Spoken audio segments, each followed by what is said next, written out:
Okay. Awesome. Okay. So as that comes up, my name is Michael Wierda. Thank you for the invite to present today.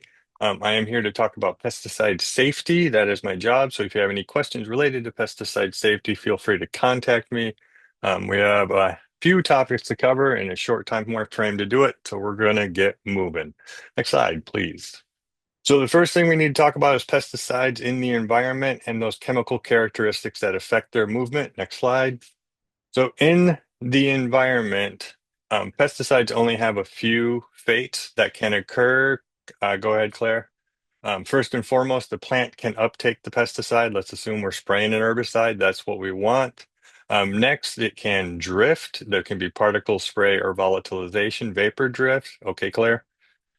It can also run off in surface water or it can leach. Runoff is on the surface, leaching happens below the surface. It can be vertical and it can be horizontal. Go ahead, Claire.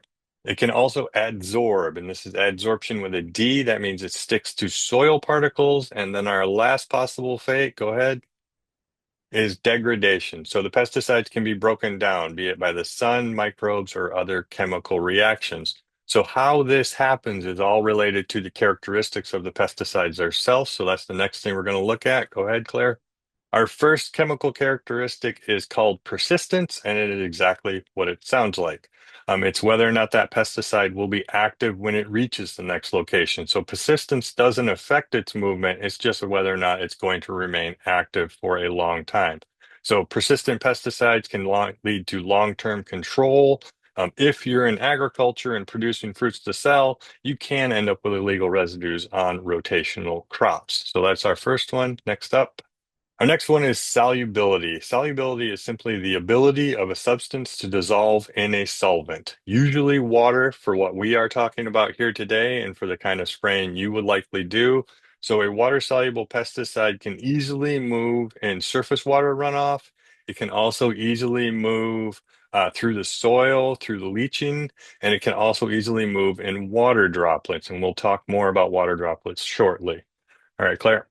Our third characteristic is adsorption. We've already touched on this. Adsorption is the ability of a pesticide to bind to soil particles. It is much more common and prevalent in oil-soluble pesticides, which are not things that your average homeowner is going to spray. And adsorption is much more common if you have high clay or organic matter, neither of which are things we have much of in Utah, so we don't have a lot of that tying up.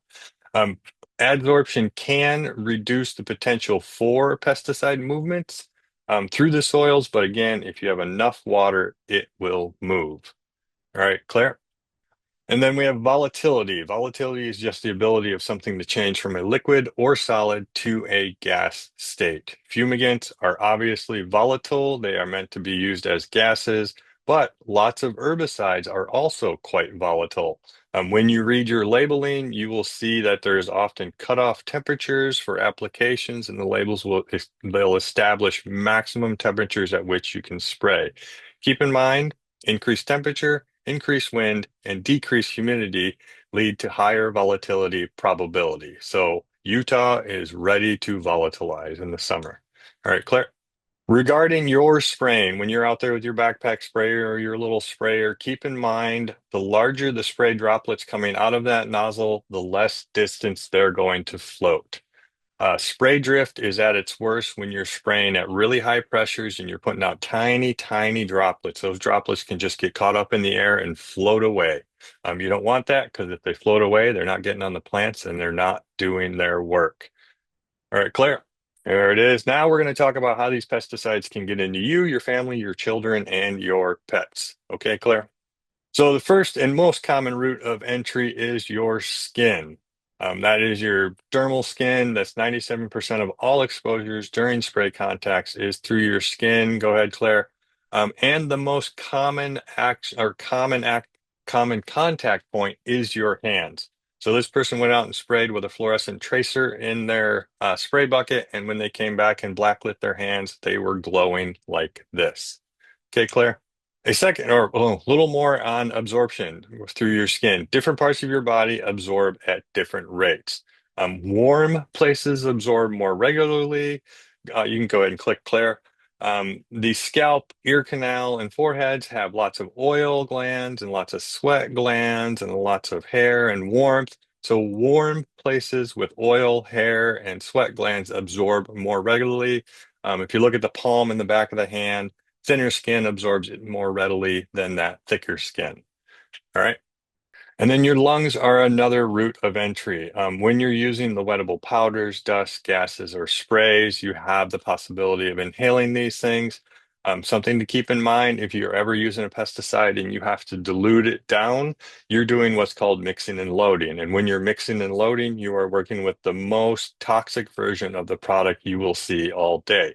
So during your mixing and loading, you need to be extra careful to make sure you don't end up breathing these things in. All right, Claire.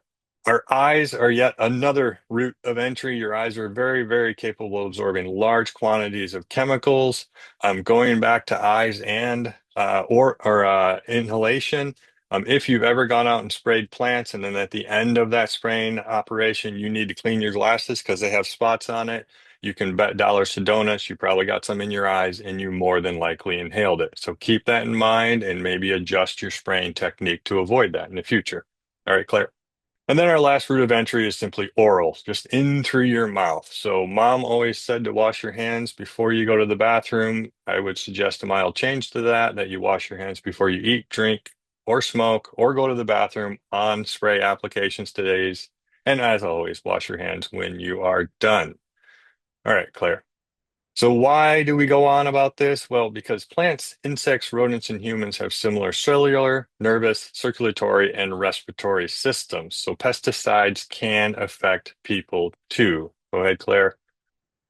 So while you are very special, just like mom said, go ahead, Claire, you're not that different from plants, insects, and rodents. It takes a lot more to have the same effect on you, but these pesticides can have the effect on you if you get a high enough dose. All right, Claire. If you do get exposed, go ahead and click a couple times, Claire. One more, one more, one more. There we go. Oh, too many. Back one. If you do get exposed, you want to dilute that pesticide. If it's on your skin, you want to wash it off and you want to rinse and dry, and you want to do this gently. Don't scrub really, really hard. If you do that, you're going to cause small cuts and things can get into your body even easier. If you get it in your eyes, you need to rinse your eyes for at least 15 minutes. And you need to make sure you rinse your eyes in a way that you don't just rinse it all to the back of your eye or rinse it from the dirty eye into the clean eye. So make sure you rinse accordingly. If inhaled, you want to get to somewhere with fresh air, have a seat or lay down just in case it's going to be overwhelming and you don't want to fall down. And if you do happen to ingest pesticides, you can induce vomiting and then administer active charcoal in water unless it is something that was corrosive when you drank it. It did damage on the way in, it's going to do damage on the way out. And obviously, go seek that medical attention. The wise thing to do if you go to an emergency room for pesticide exposure, bring the labeling with you. If you have the information the doctor needs in hand, it will make his life and your life a lot better. So consider bringing the label, and if you have the SDS sheets, bring those with you. All right, Claire. And then we have these emergency numbers. These are really, really good to know. You can go ahead and click, Claire.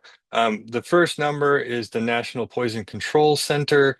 That number, 1-800-222-1222, will get you to someone. They speak multiple languages and they can help you. In the middle is the NPIC webpage. That page is chock full of really great pesticide safety information and pesticide use information focused on homeowners and small farms and stuff like that. And then you notice down below we have the Utah Poison and Drug Information Center. And if you didn't notice, the national number and the Utah number are the same number.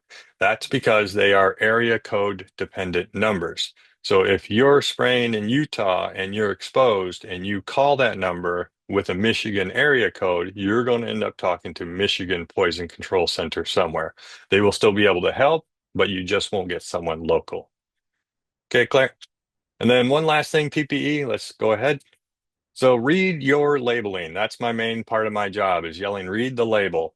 It will tell you what the minimum requirements are for your given work. And you can always wear extra PPE if you want to. Go ahead, Claire. Cotton, denim, and leather are three things that you should never wear when you're applying pesticides. They are also three things that everybody wears when they apply pesticide. Why should you not wear them? Because they are organic materials, and organic materials adsorb pesticides more strongly. Granted, you are more than likely working with a water-soluble pesticide, not an oil-soluble pesticide, but the pesticides could get tied up in the clothes and not come out as easily in the cleaning. Okay, Claire? The minimum PPE is long sleeve shirts, long trousers, gloves, shoes plus socks, and consider a hat. That's the minimum on every pesticide label I have ever seen. As I said, you can always wear more, but you should wear at least that. All right, Claire. When you're cleaning up your PPE, you want to discard of that worn out stuff. If you have ripped items or worn materials, get rid of them. And you want to wash everything at the end of every day. And you want to make sure you launder your pesticide clothing separate from the rest of the family's clothing. Don't throw your pesticide covered clothes in with the toddler's onesies. Wash it separately. Okay, Claire? If for some reason you do get heavily contaminated, you have a big spill, consider washing with 2 cycles of wash. So run your materials 2 times through the washer. And then when that is done, run a rinse load or an empty load behind it. And that will just help take whatever residues are on the inside of the washer and get those out. Okay, Claire. That's it. That QR code, I will also put the link to in the chat. That's just somewhere you can give me feedback about this talk if you wish. I Great, don't know thank what you. our, Yes, so now we are going to move to questions. So if all of the presenters can come back to the main webinar. Sarah, do we have any questions from the chat? If not, I can start us off. We had a question come in. I just want to address high lead in North Salt Lake County in water. I would direct any question like that to the health department. If that came back in some of the test results, they will have advisories for you on what to do. So thanks for that question, Kathy. Um, Judy, are you here? Okay, can you take yourself off mute? So, oh, um, I do it for you. Okay, let me I see. think she took herself off and it's now back on mute. I think it. Okay. I just asked you to unmute, so if you click that, great. Okay, so any thoughts on methane harvesters and the fit for those in the high eastern desert where it's so dry and sun exposure is 30 minutes a day? I don't know. Oh, systems, is that the question? I believe so. Are you familiar with methane harvesters? No, I'm not, but that's very interesting because I did have a project where we were trying to um, deal with the methane because methane is produced in the septic tank. Mhm. Uh, so we had a research project trying to go, and we were going to put it through a compost pile and then have the methane converted to CO2 and then have grow plants on top. But the research we ran into a lot of analytical problems and everything. So right now there's not really anything out there.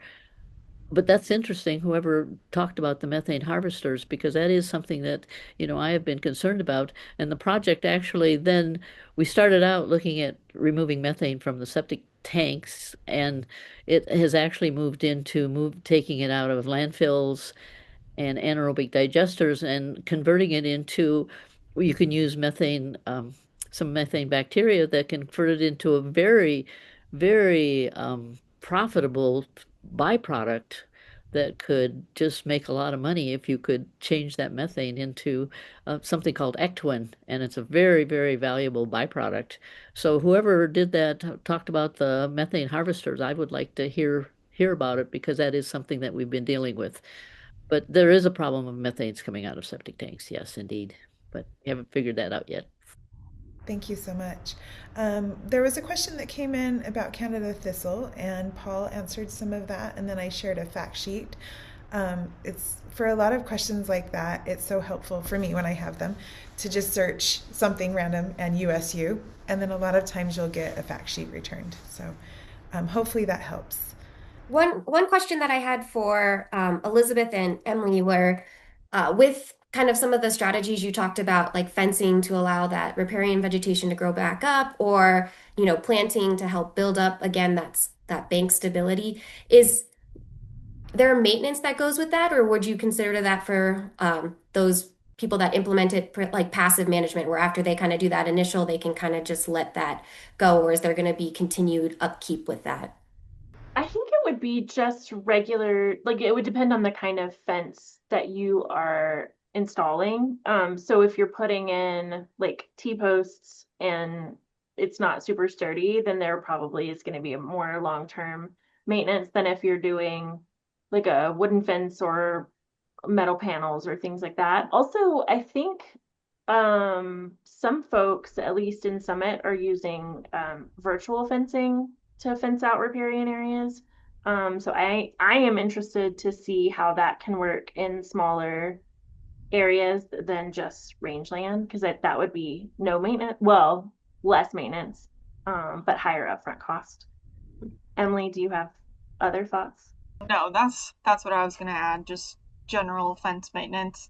But I did want to say that the Weber Conservation District and the Camas Conservation District both have virtual fencing sort of programs up and running. So if you're in those areas, definitely get with your conservation district, and they may be able to get you some resources for virtual fencing.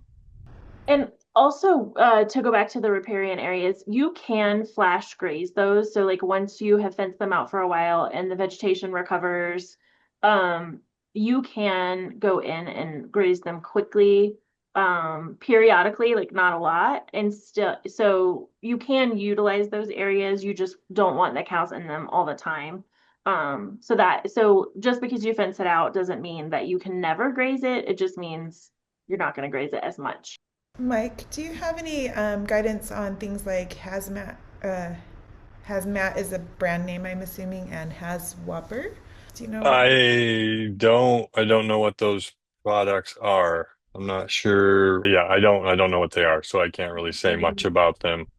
And solvents to avoid cross contamination and aggregating compounding doses. Anyway, rinsing in between applications. I think you talked about. Yeah, yeah. I mean, if you're worried about cross contamination, you need to just make sure you clean the system out well before you put in whatever you're working with next. That's the simplest answer to that. If we had more information, my contact was on there. If someone wants to email me their question about hazmat, I can try to look into it a little bit more. Great, thank you so much. Um, Mike, I do just because I'm a nerd when it comes to life forms in water. so, so any extra thoughts about like things that you've seen that can kind of just emphasize the importance of good management for our aquatic ecosystems?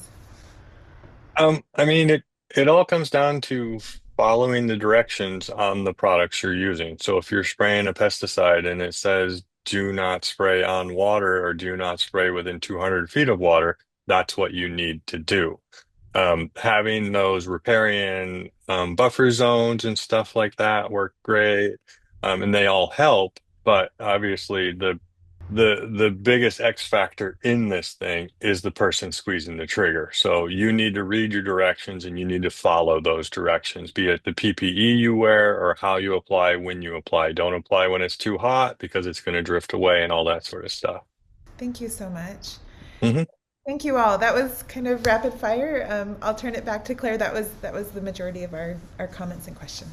Yeah, I had one final question for Judy. So you mentioned how most septics you need to have that alternative drain field in case the first one. If uh, people on this call don't know where their alternative field, is there a place where they can go to find that answer? Would that be the county, the local health departments? Yes. You could go back to whoever designed your system, and they should have developed a plot plan, and they should have identified on that plot plan where the replacement area is.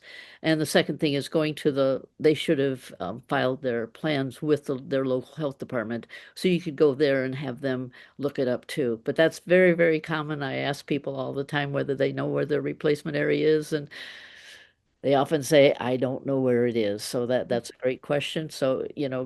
whoever designed your system or the local health department should be able to help you. Yeah, that's great. Thank you. Yeah, I think it's so important, especially for, thinking about small farm producers, if making sure they don't use that area so they can keep Right? it. 'Cause you can destroy it and you may need it in the future. So it's Yeah. really important to know that And the people, I mean, we try to teach the people, who are teaching to do this is to tell people about it, It's their responsibility to tell whoever they're designing for. Yeah, great. Thank you. Yeah, well, thank you again, everyone. Sarah, did you want to Yeah, take over I'll this take last over. session? Hey, so we wanted to provide a lot of information. We know we didn't go super deep on everything, but we wanted to give a really good overview of considerations to take when in agriculture production for water quality. So thank you for going, processing all of that with us. And now we're going to move to, we've told you some things to consider. Now we want to come back to resources and tools that you can use in your production. There are, as we've already introduced, there's so many programs and backstops for y'all as producers. We want to give you the support that you need to implement these practices. You're not an island in this. We're just sharing the considerations, and now we want to shift to sharing the resources again. So we'll hear from first Jake Hatfield, and he is an extension faculty with us out of Utah County. And he facilitates with some others like Elizabeth. He facilitates a program for helping water quality improvements on small farms. This is I'll let him share more, but this is one of those things that's a partnership between us and the Division of Water Quality, and it's just an example of how some of those non-point source funds come back to the state for this type of work. So we'll have Jake up next. Thanks so much, Jake. Perfect. Thanks for the introduction, Sarah. Can you hear me okay? Am I good on mic? Okay, perfect. So I'm excited to be here with you guys. For those of you who came to the animal section, you guys already got to hear me talk today a little bit about cover crops, but I'm changing gears a little bit.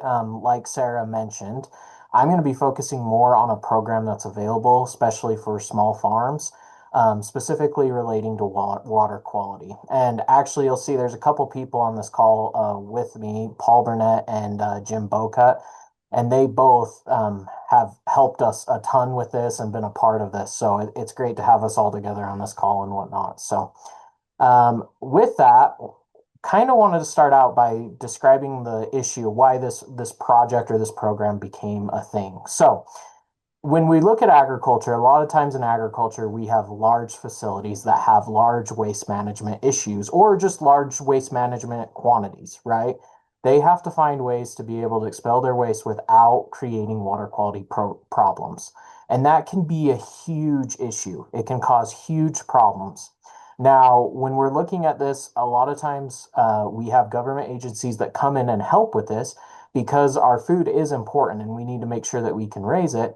And so it's important that we have an avenue that these farms can get help. And so a lot of times it's basically these large farms can find funding to do large projects in order to improve their water quality. And so our large farms are getting taken care of. They're doing well, and there's assistance there. However, a lot of times when we're thinking about where are our water quality issues coming from, we forget about the small farmer producer that may be grazing their cattle, in a river, and they only have 1 to 5 cows, but those cows are contributing to our water quality issues.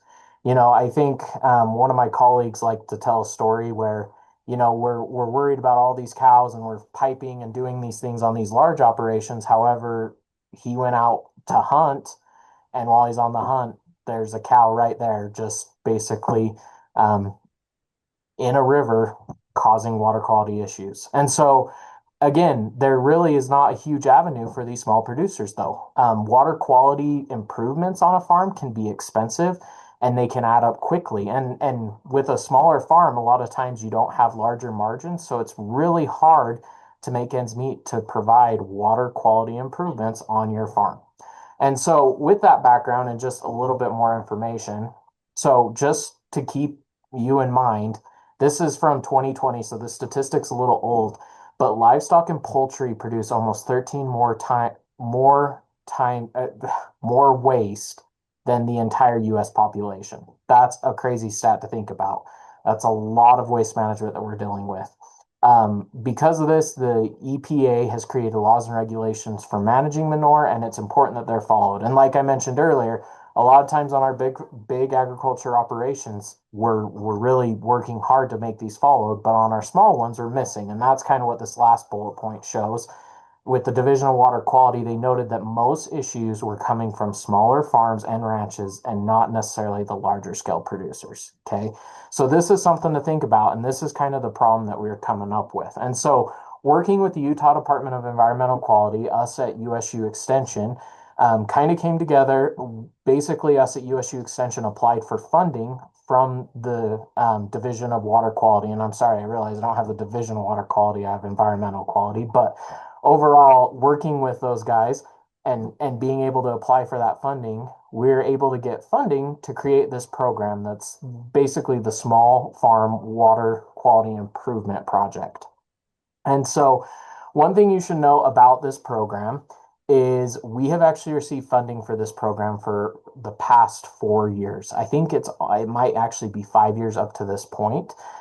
This last year in 2025, we received $85,000 in grant funding, which allows us to be able to help provide producers an application process where they can apply to improve water quality on their farm. Now, before I go any farther, one of the biggest things I always have to tell people, this is for water quality, not water conservation. So it's got to be related to improving the water quality.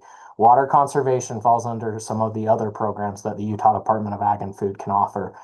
This one specifically is for waste management and improving our water quality overall. So what is our program? Let's describe what the process is. So first of all, it's a producer grant application. So producers, there's a grant application available. You go and fill out the application. The application looks for things like it wants you to talk about the need for water quality improvement. What's your need? Where are you located? What things are you planning on doing? It also wants you to fill out a budget. What is this going to cost you? One of the big components of this is that there is a required 20% match for the grant application. Now, that 20% match, it can come in cash. It can also come in-kind materials or labor. So in the past, we've had people who have built their own fences or even use their own materials to provide for the grant. It's just important that that 20% match is hit. And so with each grant application, producers can request up to a maximum of $10,000, and that's per project or application. Now, one thing I will say, and one of the most important parts of our grant application that I don't have on here, is thinking about evaluation methods to evaluate how your water quality improved. Now, I will tell you, that can be a hard thing, but taking pictures before and after can be a huge evaluation tool in and of itself. We can also do water quality testing.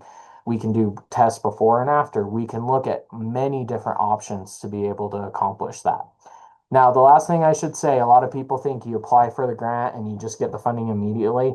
Due to university standards with Utah State, we cannot provide the funding that way. What we have to do is the project actually has to be all the way completed and receipts have to be submitted. And basically, the grant funding comes as a reimbursement. So that is something important to consider when you're thinking about applying for this grant, is that it basically will come at the end of your project is when the funding will come in. So just something to think about there. So potential projects that you can look at, and I had AI help me with this image here, but a lot of what we do, we look at fencing. Fencing is a huge one, especially if we're trying to keep livestock out of our major waterways. A lot of our projects have been oriented around the Great Salt Lake, even Utah Lake has been a huge focus on water quality. And so our projects have been kind of focused in those areas to keep the waterways up a little bit farther cleaner. Now, we also can provide funding for projects like using berms to redirect water, rerouting of natural springs if there are some riparian areas or different things going on there. Natural vegetation plantings, especially if we've seen eroded riparian areas, can be a great one. There are many things that can qualify. And the most important thing is when you're creating a project, just illustrating this for us and telling us why your project is going to improve water quality. So that is a huge part of this grant application and an important part in and of itself. And so with that, kind of looking forward, results and outcomes, our goals are mitigate animal waste, improve overall water quality, limit overall access of livestock to waterways, divert potential contaminated runoff from tributaries, and redirect spring outputs to allow more practical water drinking access for livestock. And so here are some projects, and I'm going to have to go through these kind of quick. My time kind of came up quicker than I was thinking. But one of the things you can see here, this is actually taken up, I think this project was specifically in Box Elder County. But basically, they had built livestock pens right on a natural river flow. And it was part of their property. It was something they could do. I think it was a spring that ran straight into a water flow is what it was. And so they had built these pens. I mean, they had been built years ago. And one of the cool things is we do encourage 4-H and FFA youth who are doing livestock to apply for these grants as well. And this project was oriented around that. And so as you can see here, the water's just right here and they have these pens set up. And so what they did is they designed a plan so that they could be able to improve this. And what they did is they actually were able to create separate pens off of the spring. And you can see how much of an improvement just that fencing even has made visually. You can see how they're on. What they had to do is create a pump system so that their livestock could receive water and basically make it so that they're not going in that waterway at all. And so that's huge, something to think about. Now, this is a before picture of the Malad River up in northern Utah as well. When we first started out this grant project, it started in northern Utah and then spread across the state to the whole state of Utah. So I have a little more in northern Utah. But hammered Malad River riparian area, you can see here how much it's been hammered from livestock and other animals. Was their direct access to water. And so what they did with their project is you can see here, they put in fencing that allowed them to basically control where their livestock were getting in to the river. And so it basically made it so the riparian area could recover. And that's been a huge benefit too. This And one is Jake, going to be very, we're oh, out sorry. of time. I'm sorry. We're out of time now. Okay, perfect. But if I you will want to stop just there. cruise through and show us your before and afters. What was that, Sarah? I couldn't hear you. If you want to just wrap up with one last minute, sorry. Okay. Yeah. So all I was going to say is this is our website. Go to our website. This is where we have applications open right now. This is the place to go. So anyway, I apologize for going a little long-winded on that. No way.